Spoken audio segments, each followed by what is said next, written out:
दर्शक बंधु बालेश्वर जिला जलेश्वर सहरर एही दृश्यटी देखंतु। गोटे पटे बीजेडी मंत्री अश्विनी पात्र और नवीन पट्टनायक जिंदाबाद पड़ुवा बेले अन्यपटे जलेश्वर बीजेपी कर्मकर्ता माने कौन स्लोगान देउछंती शुणंतु।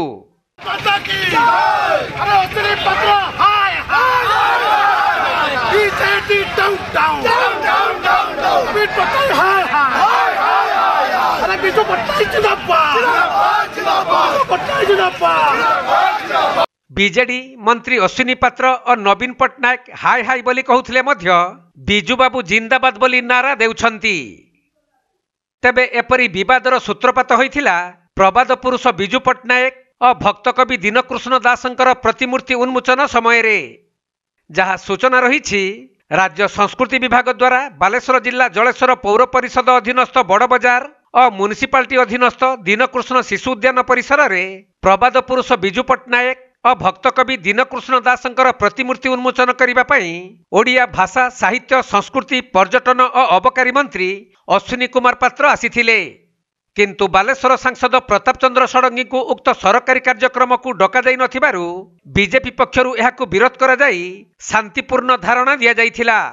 एही समय रे पुलिस बीजेपी कर्मकर्ता मानकु धारणा स्थलरु उठाई नेबारु बीजेपी नेता फाल्गुनी पाणिग्राही बीजेडी विरुद्ध रे विभिन्न नाराबाजी देबा सहित सांसदंकु काहेकि डका गला नाही बोली प्रश्न करिथिले।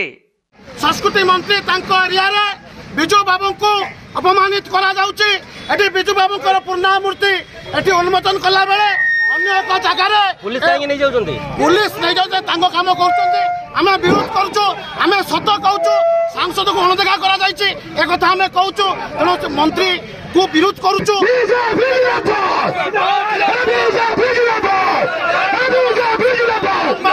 सरकारी कार्यक्रम न डाकिबा ये अत्यंत निंदनीय घटना। बीजेडी आ माननीय मंत्री एक कथा बारंबार करचंती। ब्लॉक रे पूर्वरु जतबेले संस्कृति विभाग तरफ आपणकर फकीर मोहन प्रतिमूर्ति उन्मोचन कराइतिला सेतबेले सांसद डका जाइतिला। सेतबेले ज्योति बाबू थिले सांसद माने मानव संस्कृति मंत्री। किंतु ये अश्विनी बाबूंकर असल चेहरा आज लोकंग बाखिर आमे माने पकेଇବା ପାଇଁ चाहुतला बेले एटिका स्थानीय पुलिस बिजू जनता दलर रक्षक भाव साजिकी हमको विरोध करुचे। तेणु आम ये रखुचु जे लोक यार विचार करेंगे बिजू बाबू ना रे बिजू बाबू को आदर्श मानुवा अश्विनी बाबू बिजू बाबू को ये सम्मान ना बिजू बाबू को ये अपमान करुचंती तार जवाब आगे मागुचु। भारत माता की। तेबे एही उन्मोचन कार्यक्रम रे मंत्री अश्विनी कुमार पात्रंक सहित बालेश्वर जिलापाल दत्तात्रेय भाऊ साहेब सिंधे, बीडीओ पूनम राउत, ब्लॉक अध्यक्ष मानस जेना, उपाध्यक्ष संचिता सेनापति, जलेश्वर पौर परिषद अध्यक्ष प्रदीप कुमार प्रधान, उपाध्यक्ष पुष्पप्रिया कमिला और जलेश्वर अंचलर बहु बुद्धिजीवी बीजेडी कर्मी माने उपस्थित रहिथिले। शेषरे मंत्री द्वारा बहु उन्नतिमूलक कार्यर समीक्षा करा जाइथिला। ये तो आम विभागर कार्य संस्कृति विभागर कार्य जोथिपाई कि ओडिशार बड़पुत्र मानकर ओडिशा एवं ओडिशा बाहर विभिन्न स्थान रे आम विभागर मंजूर भितर से करा जाउची। बिजू बाबूंकर प्रतिमूर्ति जो जलेश्वर आज से बड़बजार छकरे जो बसिला एथिरे म्युनिसिपालिटी चेयरमैन मते प्रस्ताव रखी मो पाखे प्रदीप बाबू भक्त कवि दीनकृष्ण सब प्रस्ताव रखी से अनुसार दुईटी जाक आम विभाग तरफ तार समस्त खर्च बहन करा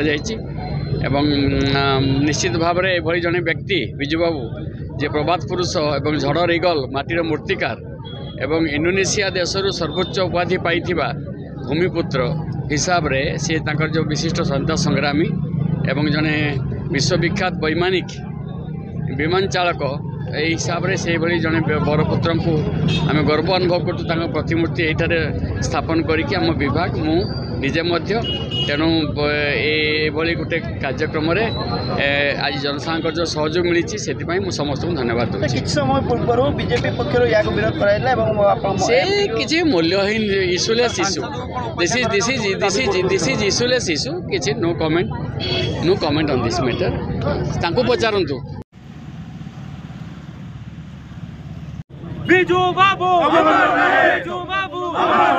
बालेश्वर जिला जलेश्वर जगन्नाथ गुच्छायतंक रिपोर्ट कोणार्क लाइव।